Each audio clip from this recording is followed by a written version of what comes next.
Assalamu alaikum wa rahmatullah, everybody. On behalf of the Islamic Society of Britain and ISB Campus, I would like to welcome you all to our December Masterclass towards greater understanding a Shia-Sunni dialogue. My name is Ali Drabu.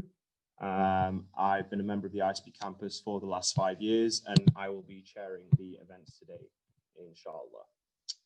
We've got a really interesting discussion planned for today, and with some brilliant speakers, and it is my sincere hope that we are all able to take away some valuable lessons from today. Before I hand over to our panel, I would just like to tell you a bit more about ISB Campus and some of the wonderful events that we have coming up, inshallah. So ISB is a family-based organization and a community-based charity. And ISB Campus is a space for 17 to 26-year-olds where we have masterclasses and educational workshops on a variety of different issues, some of which are very, very relevant to that particular age group. As I mentioned, I myself has been a member of the campus, and it's fair to say that I've learned so much through the masterclasses and through the events that have been put on. And if you'd like to be informed about any of the future events and masterclasses that we have, please use the link which will be posted in the chat of this masterclass to join the WhatsApp group to keep up to date with all current and future events that are being planned. Just a couple of dates that I would like to share with you all to keep in mind. Bear with me while I just initiate my screen share. So on the 30th of December, we have our e-circle with Dr. Rizwan Saeed.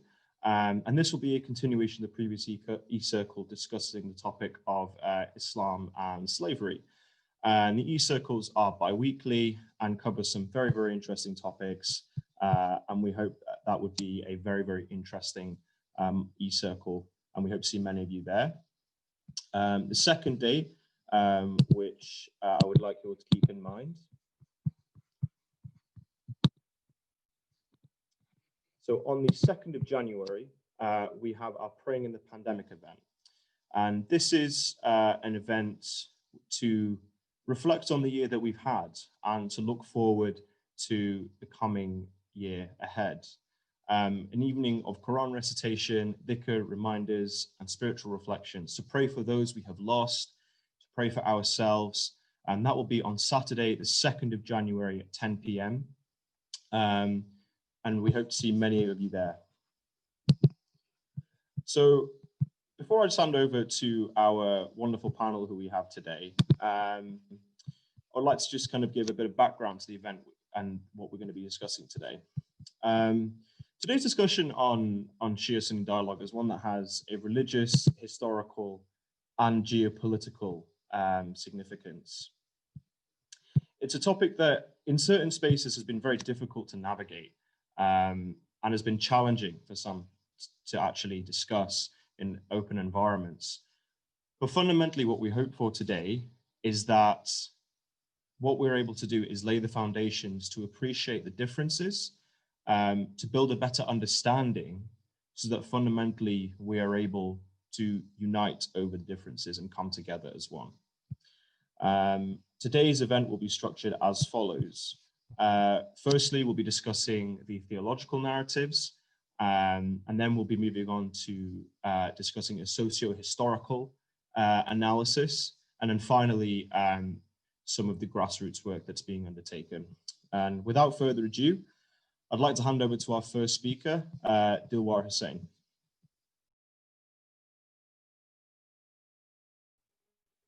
Bismillah ar-Rahman ar-Rahim, alhamdulillah, salatu wassalamu ala rasulillah. Thank you, Ali. Thank you, everybody. It's an honor to be on this panel. And I'd really like to thank the Islamic Society of Britain for hosting this very important conversation. I think topics such as this are really valuable and necessary in our time today, especially when we live in a society where Muslims as a whole are only about 5% of the population of this country.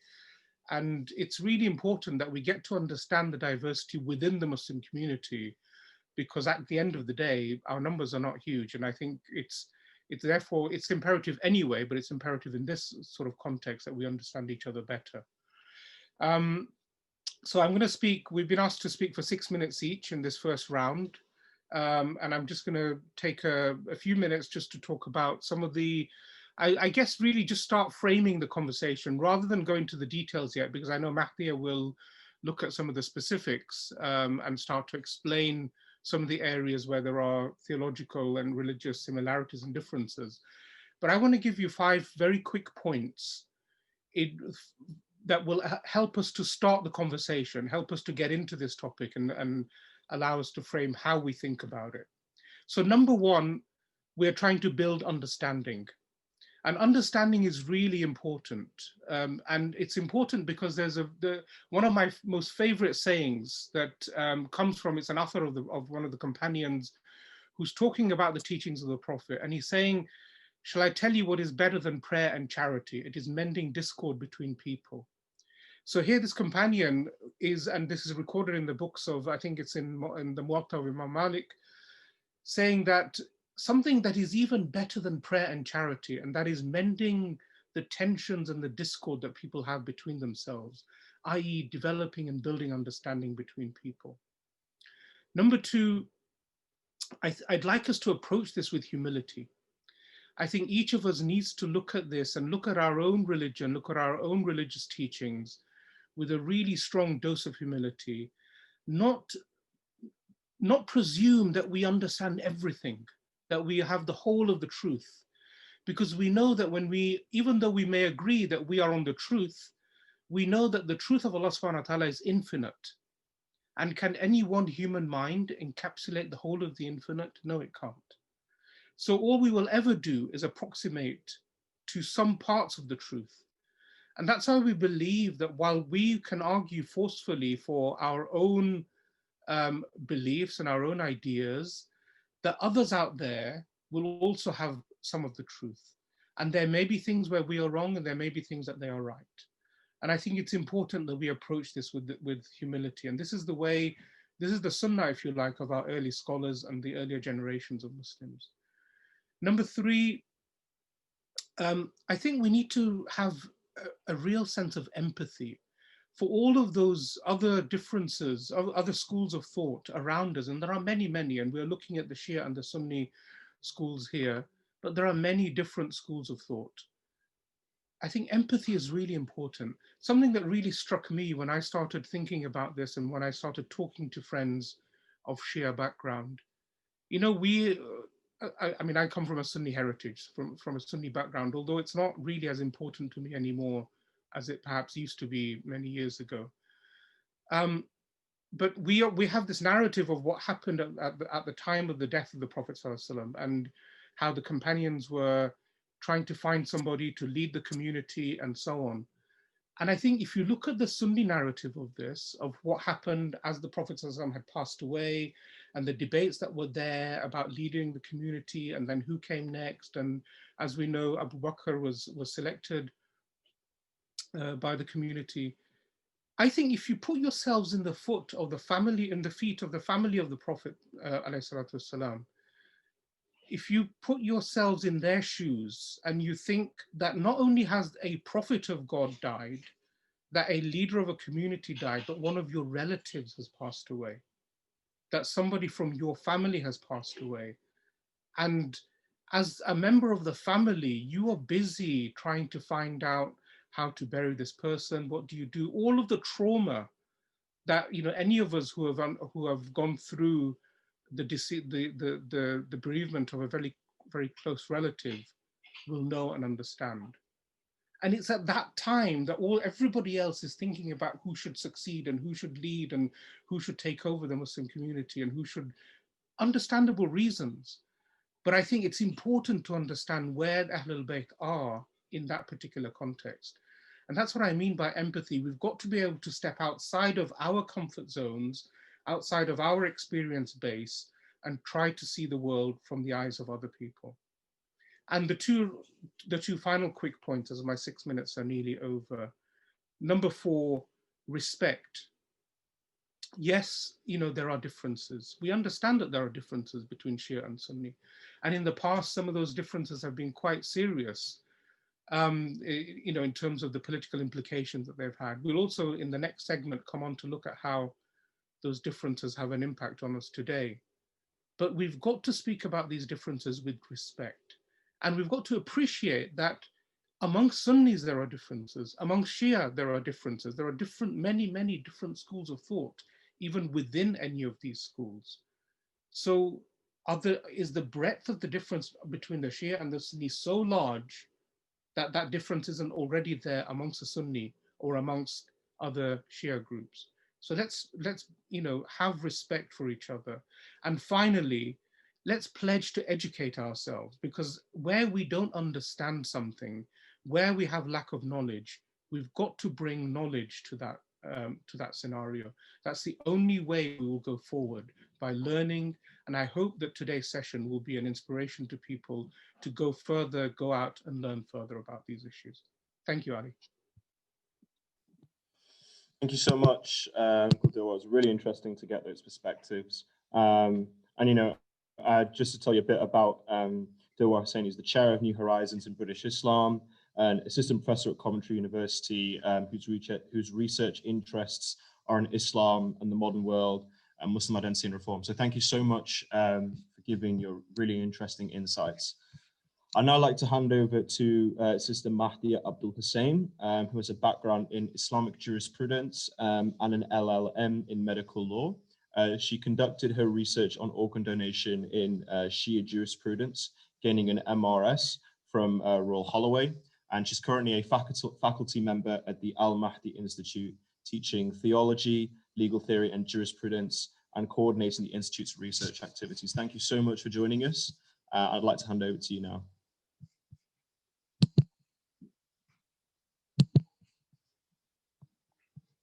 Thank you for that introduction.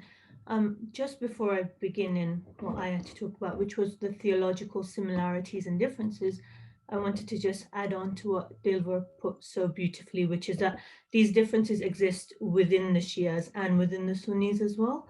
There's a hadith from the Prophet, I'm not sure if it's also within the Sunni hadith or not, which says that the Prophet said to one of his companions, if you knew what was in the heart of another one of my companions, you would actually think that he was a kafir.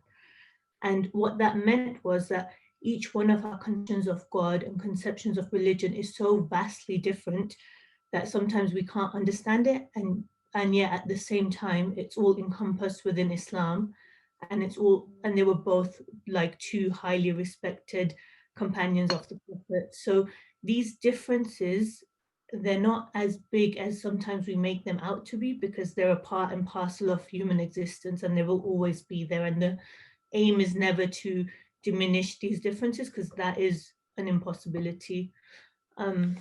Just to now go into my topic, which is the theological similarities and differences.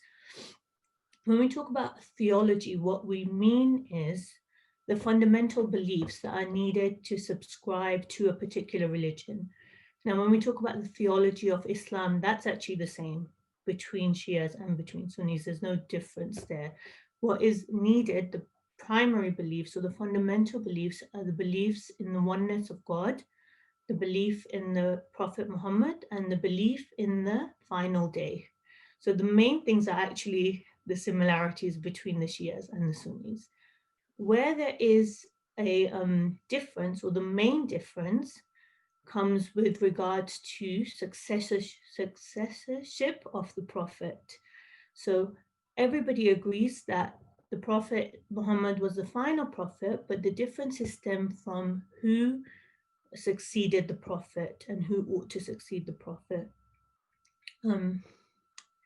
And Muslims agreed after the Prophet that the Ummah did need a leader and they needed someone to continue to guide the Muslim Ummah, but they disagreed on who that ought to be. And this is like a very rudimentary explanation. And I know that there's a lot more complexity involved. But the split was regarding whether the leader ought to be the Caliph Abu Bakr, who the Sunnis now take as the four caliphs. So Caliph Abu Bakr, Caliph Umar, Caliph Uthman, and then Caliph Ali, who is the first Imam of the Shias. According to the Sunni view, the Prophet didn't appoint anyone after him. And because he didn't appoint anyone after him, it was left to the Muslim Ummah to decide who they ought to have. And then they decided, or some of the tribal leaders decided, that the Caliph Abu Bakr was the best place to be the first successor of the Prophet. And he was one of the close companions of the Prophet, so he seemed to be a natural choice. On the other hand, the Shi'i view is that the successor has to be based on divine revelation. So it's decided by God who the next successor is. And that the Prophet wouldn't have left, such a great leader wouldn't have left his Ummah without appointing another leader, knowing the trials that would face the Ummah and knowing that the sort of the fighting that may come. So he would have then appointed a leader, and they believe that he did in the incident that is known as Ghadir, where he said, whoever's master I am, the Ali is his master. This is in both Sunni and Shia traditions, but there's differences in interpretation of what that actually means and whether that means he's the next leader or not. Yeah. So the Shi'i idea is that at every time, because of the grace of God, there has to be a leader who is appointed by God to guide human beings and to guide the Muslims, and that this person, like the Prophet, has to be free from any kind of error or making any kind of mistakes, because if they were to make mistakes, they wouldn't be able to discharge their duties as a leader. This is known as infallibility, and it's also a point of difference between Shias and Sunnis who will say that actually even the Prophet didn't need to be infallible, so he could have made some mistake, not sinned, anything like that, but could have made mistakes. And this is again based on the Quranic verse where the Prophet says, or Allah says to the Prophet to say, O Muhammad, I am only a man like you. Yeah. And the final point is about the Mahdi, which is the coming of a savior, or the coming of somebody who is going to fill the earth with justice and give Islam its proper place in the world. All Muslims agree that there is a Mahdi, or someone who is coming, because it's found in the texts of both the Shia and the Sunni.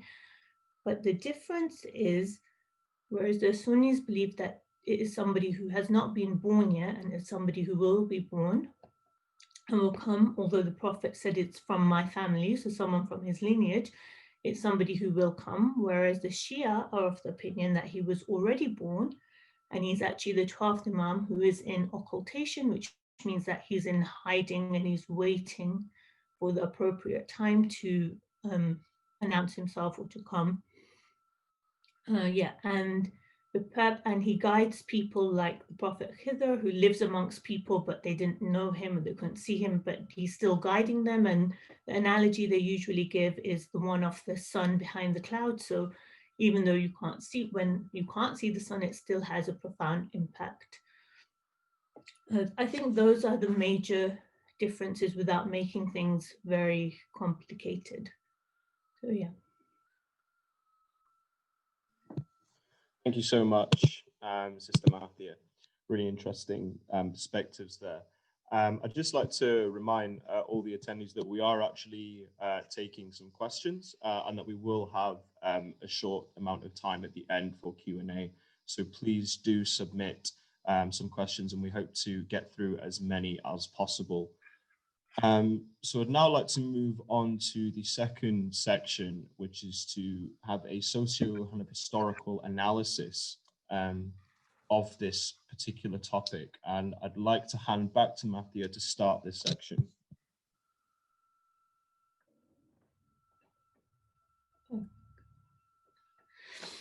Yeah, so this was a really broad topic, socio-historic global analysis. So I was going to stick with the historical analysis of what happened after the death of the Prophet and certain conflicts that happened between some of the companions of the Prophet and the family of the Prophet, and the implications that they've had, and how best do you go forward, or how do you resolve how we talk about this, or how do you minimize the conflict and create unity through them. So after the death of the Prophet, because of the disputes about successorship, there were disputes for the first time amongst the Muslims. And some of the, like, just to mention the main sort of events, the Battle of Jamal, or known as the Battle of Camel, was the first, it's known as the first fitna in the Muslim Ummah, so the first real discord within the Muslims, and that was between, it occurred after the death of the third Caliph, who was Caliph Umar, and it happened between Lady Aisha, who was the widow of the Prophet, and Caliph Ali, or Imam Ali for the Shias, who was the Caliph at that time, and he was the cousin of the Prophet. So this was the first time that the Muslim Ummah had seen the closest companions of the Prophet fight between themselves. And it had very long and lasting implications for the Muslim Ummah. And it was after this event that it first came where people actually started to have labels of either being the follower of Ali or the follower of Uthman. And so this was an event that has, one of the events that's had very lasting implications, and we see that it was a source of discord. But what did happen after it, which often isn't mentioned, is that after that they actually resolved their issue after that, and Imam Ali had actually said that this is the wife and the wife of the Prophet and the mother of the believers, so there's no discord between us, and so they continued to work together after that. And even between the first three caliphs and between Imam Ali, they actually had working relations, and they continued to work. So even when Uthman's palace was under siege, at one point it was, Imam Ali had sent his sons to go and protect him. So these are the kind of things that we often don't hear, that actually there was a really good working relationship between the family of the Prophet and the companions of the Prophet. As for like what have been the implications of this, we see that they've had two, well, in my experience, I see two types of trends. And one is people who very sincerely want to work for unity. And that's obviously a very lofty goal. But what sometimes happens is when you want to work for unity, you don't address the issues that happen and the conflicts that happened. And when you ignore that, it doesn't just go away, it just comes out in a worse way. And then the other trend is when people do have this dialogue and they do want to debate each other, and that comes out very aggressively. And the sort of the aim of this is, and I think you might even have seen this, where they're like, you know, Shia and Sunni debates and stuff. And the aim of that really is just to prove that you're right and prove the other person is wrong. And that happens a lot as well. And what happens there is that a lot of the time it's not scholarly, it's just done to win an argument. And when it's done to win an argument, it's not based on historical sources, it's not very scholarly, it's just based on trying to make people emotional and trying to get them on your side. So now, not how do we resolve this, but what is the befitting way for Muslims to move forward? Or what is the befitting way for Muslims to work together? And I wanted to introduce the work of the Center for Intra-Muslim Studies. So it's known as SIMS. So if you just go into our website, which is Al Mahdi Institute, you can see the work of SIMS. And what SIMS does is that it brings together Shia and Sunni scholars to discuss issues which are very sensitive and have often been the source of discord, but to discuss them in a way that is respectful and harmonious. And the aim of it is actually to create unity between Muslims. So not to ignore the fact that these things have happened or may have happened, but to acknowledge that they happened and then say, how do we critically discuss these things without causing offense, and with our genuine intention is actually to understand one another. And when you do that, you become more introspective as well. So your aim there is actually to improve yourself, not just to win an argument or to defeat the other person or to prove that you're right. And this whole center is based on the ethos of the Holy Quran, which says that the believers are brothers, so make settlement between the brothers, because this is what Allah has told us to do. And also we know that there will always be differences between not only Muslims, but within sects and outside of sects and within different religions. because the Quran also says, we created you nations and tribes so that you may know each other. And so we recognize these differences, but we want to be able to create a platform to provide harmony and understanding. And this is one of the unique platforms that I've seen for this kind of dialogue. So if you're interested in these sort of discussions, I would highly recommend that you go on to the Al-Mahdi Institute website and look at CIMS, so Center for Intra-Muslim Studies, and see how they discuss it. And each discussion, with each discussion, the person who's sharing will start by saying that these are the goals that we have. And it's been a really positive way to create unity whilst acknowledging that there may always be differences. I'm not sure how many minutes I've spoken to, but I think that's mostly what I wanted to say.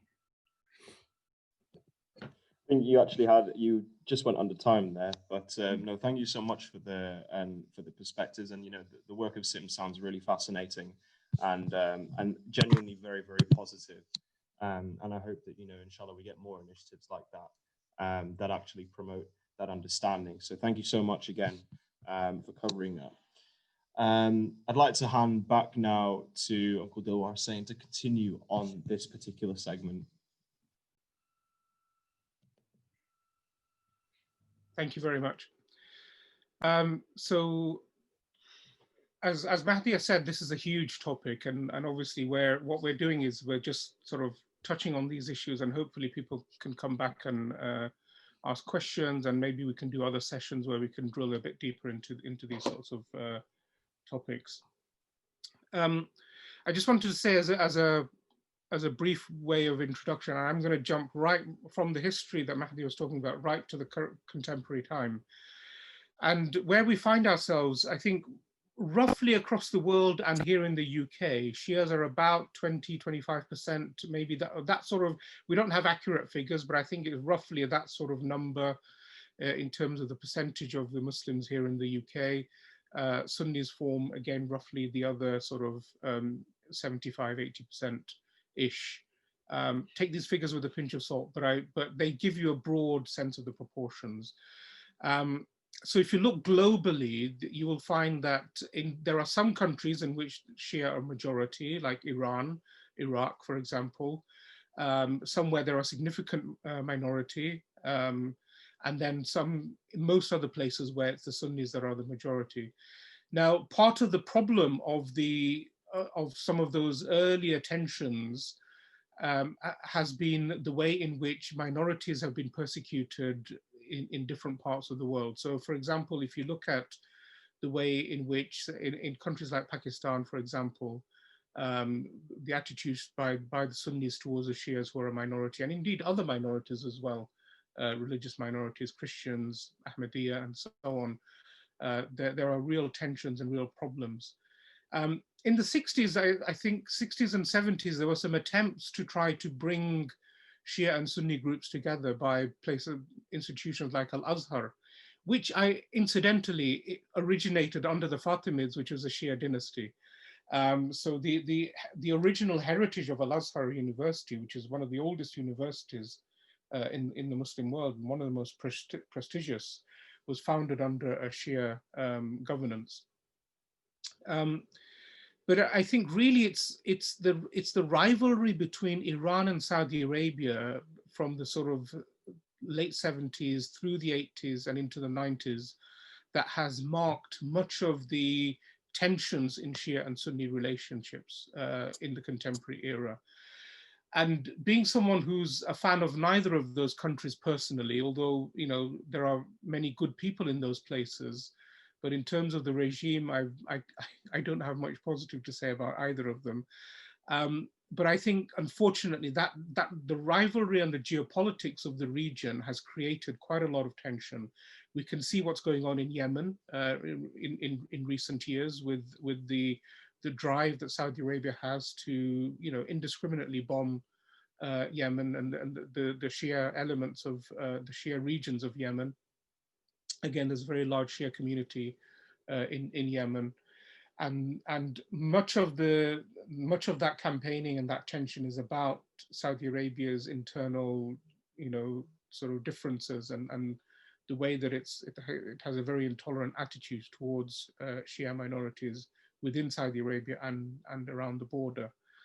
And Saudi Arabia has been a country that has pumped huge amounts of propaganda across the world, anti-Shia propaganda, leaflets, pamphlets, publications, sponsoring people to go around speaking against Shia people and communities, debating people, the sort of unproductive things that Mahdia was talking about earlier. And no doubt when those sorts of things happen in the Muslim world, they have their consequences here. And we're going to hear more about how those consequences can be dealt with in the next segment where Mahmoud and Rahim will be speaking. But it's important to make that link and that connection that what's going on in the Muslim world, whether that's in a place like Pakistan, or because here the population of the Muslims here is quite heavily Pakistani based. What's going on in places like the Middle East, what's going on in places like Iraq. These things have real consequences for communities living here, because here in the UK, we are connected to a global community. I wanted to finish with what I think we can learn from, just trying to finish on something positive, because what I've said is quite negative. I was lucky enough to be able to visit Iran. I think it was back in 2006. And I actually went on an interfaith trip with some Christians, and it was a Christian-Muslim sort of encounter. But while we were there, we were able to visit some of the Darul Ulooms, what Sunnis would call Darul Ulooms, the sort of seminaries. And actually, I was so impressed with the quality of the teaching, actually quite unlike many of the Sunni madrasas and Darul Ulooms that I've been to. And I think there's something really important that we can learn here, that we Sunnis can learn from our Shia friends and brothers and sisters, in terms of the way that religious, just one small example, and there are many others, in terms of the way that scholars are trained and nurtured and taught. The quality of the education was so high. I mean, and this goes back to a historical element around the way in which Shia circles and circles of knowledge have engaged with philosophy in a continuous way, in a way that Sunnis actually jettisoned some time ago. So it's a different topic, but again, it's another interesting topic we may want to come back to at some point. But it has meant that the two schools, the Shia and the Sunni schools, in terms of their clerics, in terms of their scholars, their imams, have actually gone in quite radically different directions. If you take a typical Sunni scholar today, and somebody who is your local imam down the road, and they've gone through 5, 6, 7 years of study, typically something like Dars-e-Nizami, which originated in the Indian subcontinent, they will have almost no philosophical training and teaching in their curriculum, even though early Sunni scholars did have that. If you go to the Shia houses and the schools of knowledge, you will find the books of Hegel and Kant and all of the contemporary and historical philosophers there on their bookshelves, alongside Ibn Kathir and this person and that person and Ibn Taymiyyah and so on and so forth. And I found it to be a much more integrated and wholesome form of learning. And that's just one example of how I think we can benefit from each other and learn from each other. I'm going to hand back. Thank you very much. Thank you very much, Kudwa. And that was a really interesting section and really interesting perspectives from both speakers on that particular side. So moving on to our final segment of this discussion, we're going to be talking about some of the grassroots activity that's been taking place. And with that, I'm joined by two brilliant individuals. I'd like to start with Sister Mahmouda Qureshi. And so I'd like to hand over to you and to pass on to you now. Thank you. Jazakallah khair, Ali.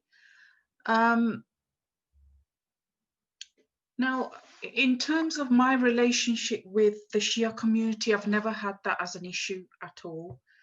In fact, when my children were young, they actually went to a Shia-run nursery, and it was never an issue for us. We had somebody, we had lovely Shia family on our road, and we never even thought of them as Shia, or we just saw them as Muslim. And I remember at one point, the children were having a sleepover. And when it was time for prayer, I said to them, guys, you guys go ahead and pray in Jamaat. And the children started, and obviously the person who was having a sleepover at our house, the child, he led the prayer according to the Shia way of leading. And then all of a sudden I see the children coming back downstairs saying, but we don't know how to follow it. He's doing it differently. So what do we do? Then I realized, gosh, yeah, of course he's got a different way of praying. And I said, look, you guys pray on your own. And then we can sort this out later. But since then, I think since the way we've developed our relationship, I've learned to actually pray in Jamaat with our Shia brothers and sisters. And there's not much of a difference. And I remember at a time when there was an event organized by Universal Peace Federation. And at that event, the idea was to pair up two people so that they're of completely different backgrounds and get them to talk to each other and build friendship over the whole year.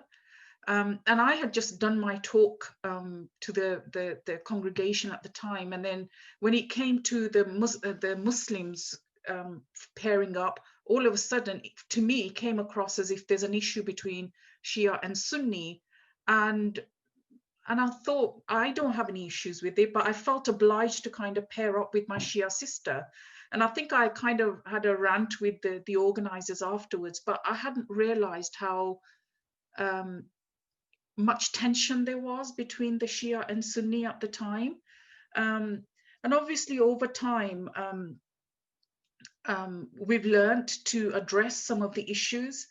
And I do feel for the Shia community sometimes, because they are in a minority, they feel marginalized. I do have a close friend in Birmingham who came up to me once, and she said to me, and she was almost very emotional and tearful, and saying, Mahmouda, why can't we do something to build a relationship between the Shia and Sunni? And by then I'd observed a few tensions that existed, and unfortunately a lot of the time that was from the Sunni community towards the Shia community. And I was quite upset to see that you know out there people are attacking Muslims and we're attacking each other, and that doesn't give us strength, does it?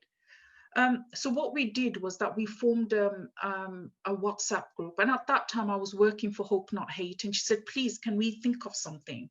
We formed a WhatsApp group. We were quite selective as to who we added to that WhatsApp group.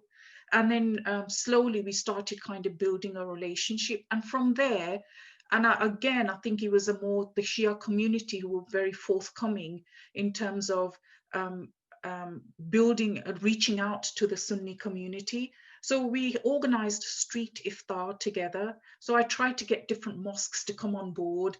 And this was a street iftar where we were aiming to bring in people from a non-Muslim background. So it's an opportunity for people to get to know one another.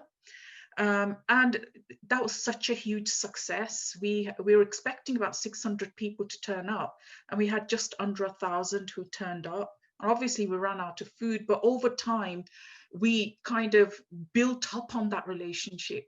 And it was such that it was rewarding for us to know that, yes, we're working towards that unity between ourselves. And then we organized a program between our Shia and Sunni brothers and sisters on Islam in the environment. And this was initiated by a local mosque in Birmingham. And then since then, we've been, the Shia community have been inviting us for iftars at their mosques as well. Of course, every time we go to the mosque, we always learn something new. And I think my family are often kind of coming along with me. And, you know, sometimes the time for prayers and the iftar is different, but then you just kind of, you use that as a learning process. Now, and I think from experience, I must admit, and I have to admit, that the Shia community, and I've already stated that, is that they're very more forthcoming than the Sunni community are. They make more of an effort to kind of work together. And I remember at one point, our Shia brothers and sisters were saying, look, you know, it's Christmas time. Let's all come together, put positive messages around roses and give them out in the city center or elsewhere in hospitals or whatever. So we actually came together, we put those labels together and put bows on and gave them out to people. Over time, I've had the honor of meeting with some amazing Shia scholars, and I've learned so much from them. And then there's been events organized, such as the Hussein Summit, which I absolutely look forward to every year, to the extent that I had to kind of drag our president, our chair as ISB, to one of those events. And I think he was just in awe as to how amazing this event was. And this is an opportunity for us to invite not just the Muslim community, and disregarding, you know, all these labels that we put on ourselves, Sunni, Shia, this and that, but let's come together and invite people to these events. And so I think overall, you know, in reflection, when we look at the Muslim community and the way that the media is demonizing the Muslim community, they're not looking at whether you're Shia, Sunni, Wahhabi, or whatever. They're just looking at you as an individual. And they think, you know, you're overall that you look like a Muslim and that's what it is. To the extent people don't know the difference, where they're even attacking our Sikh brothers and sisters. So, you know, these are opportunities for us to work together, look beyond these petty differences that we're looking at, and come up with ways that we can actually collectively respond to the negativity that's out there. If anybody does, and I think once or twice somebody brought it up with me that, you know, but what about this? And I thought, what about it? This is just such a petty thing.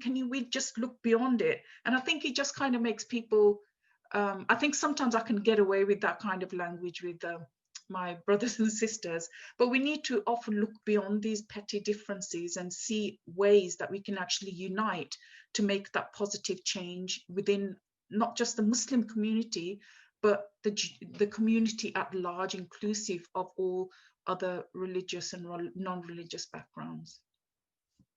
I'll end it here. Thank you so much, Sister Mahmood, and you know, some really fantastic detail on some of the grassroots work you've been undertaking, and as well as working for Hope Not Hate. Sister Mahmouda has been awarded a special community award presented by Women of Cultures in Birmingham City Council, and she's currently the Birmingham branch coordinator for the ISB and the West Midlands programs coordinator for the Faith and Belief Forum. So thank you so much again for the really, really interesting perspectives, and we look forward to hearing more about the work you're doing, inshallah. So to hand over to our final speaker is Rahim Zafar, who I'd say is a personal friend of mine, having been at St Andrews University with him. So he is the former president of our Islamic Society at the University of St Andrews, where he studied international relations, Arabic and French. And he's currently enrolled in traditional Shia Hausa studies and the co-founder of the Interfaith Exchange and a contributor to the Muslim Vibe. Thanks for joining us, Rahim. I'll hand over to you now. Thank you very much, Ali, and thank you very much to everyone else who has made some really interesting and important comments and shared some really great stories. I want to talk today about Shia-Sunni dialogue and interactions within the university setting, and specifically within that of an Islamic society, sometimes called a Muslim Students Association, depending on where you are. And I actually wrote an article about this, which is available on the Muslim Vibe, entitled "An Open Letter from a Shia Muslim MSA President," and you can check that out. It goes into more detail about what I'm going to say now. So over the next 7 or so minutes, I'll be, well, because I don't have too much time to discuss, I'm going to be giving some suggestions based on my experience, as well as asking some questions which hopefully our listeners, whether they're from ISOCs or from other organizations, can ponder on. And inshallah, the principles which you can derive hopefully can be applied to settings beyond just Islamic societies and the university environment. So firstly, I want to broach this question of student Islamic societies in Western countries and begin by asking, what is the purpose of an ISOC? You might say it's there for people to come together, be Muslim together, do Islamic things, but what does that really mean? When you walk into an Islamic society's Fresher Week event, for example, a pizza night, you'll be struck by the reality that you have a huge diversity of people who are there. You have people who are just culturally Muslim. You have people who pray all the extra Sunnah prayers. You have people who do Friday prayers. They come on Jum'ah, but then they also go out and go out on the nightlife and so on. You have a huge range of people. You even have non-Muslims there, right? You have some non-Muslims who are there just there for the food. Some of the Muslims are also just there for the food. You have some people who are there because their friends are there, and you have other people who are other non-Muslims who might be interested in Islam and potentially converting. So the question is, how do you deal with this? It's very clear from just the first, the first impression you get from walking into an ISOC event that the ISOC is not a mosque. That's something which is really important, something which you have to remember. People don't come there just to pray or to listen to the khutbah. People, the ISOC committee, the presidents, they have to work out a way to deal with this. And they have to find a way to cater for the diverse range of people who come there. And they have to make sure that they don't push anyone away by being too harsh or by championing one ideology over another, whether that's a Shia ideology or a Sunni ideology, or whether it's other things which are more nuanced and precise within Sunni Islam or within Shia Islam.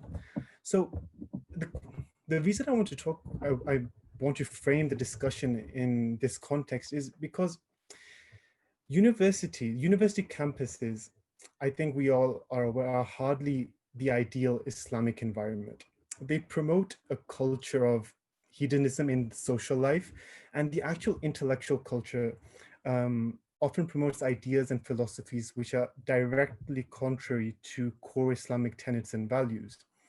The ISOC is something of a sanctuary from that. And I think it's absolutely imperative for ISOC presidents and committees to bear that in mind and to realize the weight of responsibility on their shoulders, quite frankly. You could literally make or break someone's faith.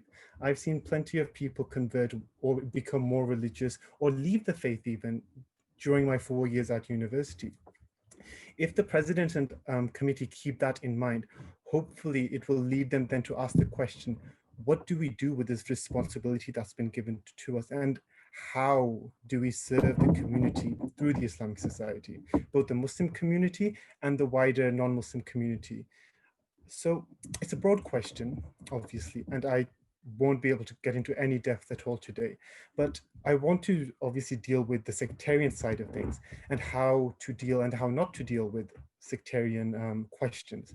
Like I said already, ISOCs have to be vigilant that they don't alienate anyone, either sections of the Muslim community or the non-Muslim university body. A person in their late teens and early 20s is, it's a very formative period of their life. And it's absolutely essential that the ISOC doesn't, it doesn't do anything wrong, and that it doesn't, ruin someone's potential. And it also creates, at the same time, a healthy setting for intellectual and spiritual growth.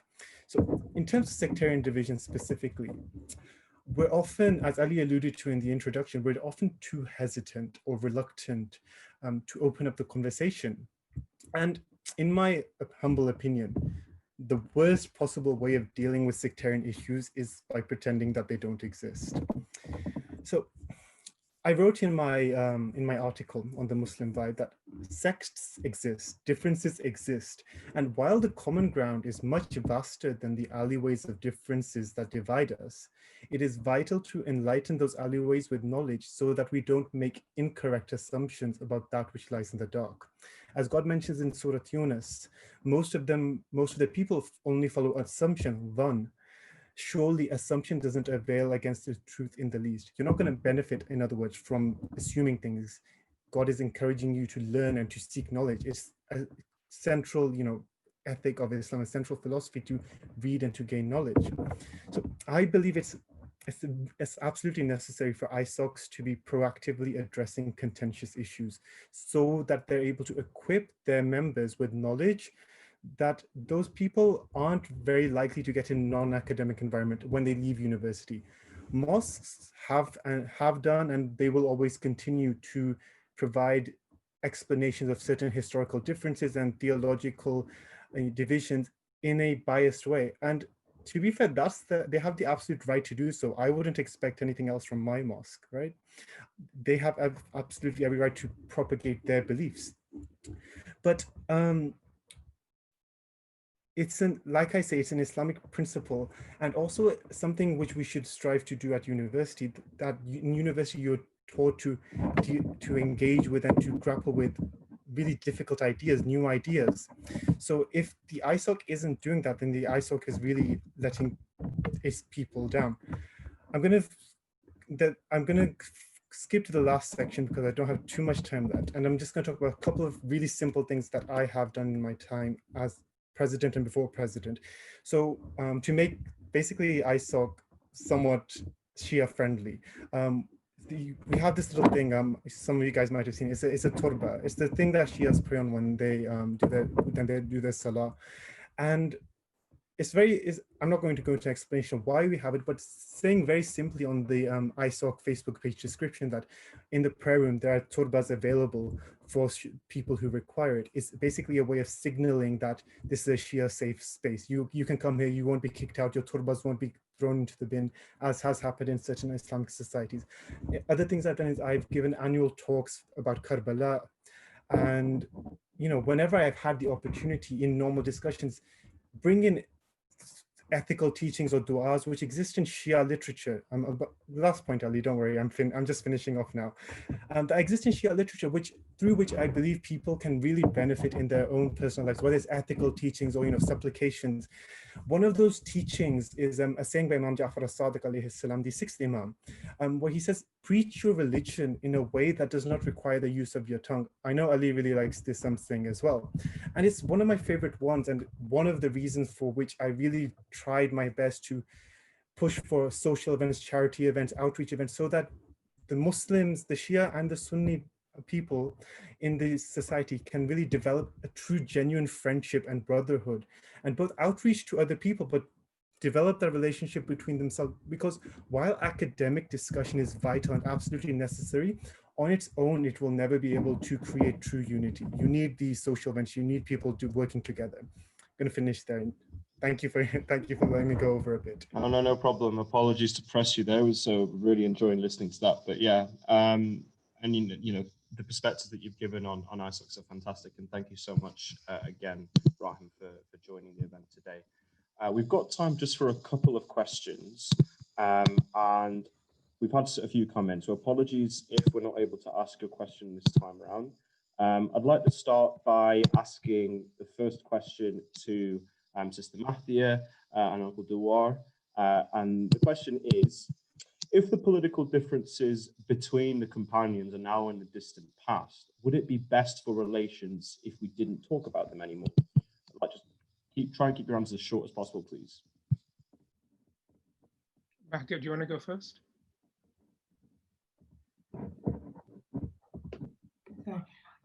Yeah, 100% it would, but unfortunately people aren't quite over it yet. So at this point, I think it's still better if we do have this dialogue so that we can begin to understand that the companions and the family themselves did actually continue and move forward. So we need to still have that dialogue to make that clear that that's actually what happened. Within about 6 months, Imam Ali dropped his claim to, not dropped his claim, but he wasn't fighting for Khilafat anymore, and he was working with the caliphs on guidance on how to rule the Muslim Ummah. So clearly unity was more important to both of these groups, and that should be more important to us as well.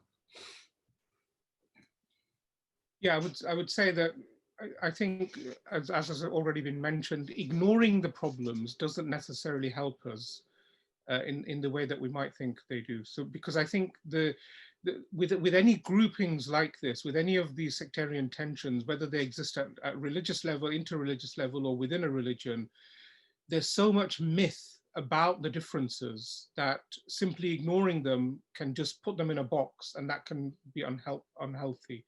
So I think what I would say is, let's come together on the things that we agree. And we know that they are the majority. The vast majority of our theology, even our fiqh and so on, there's huge overlaps.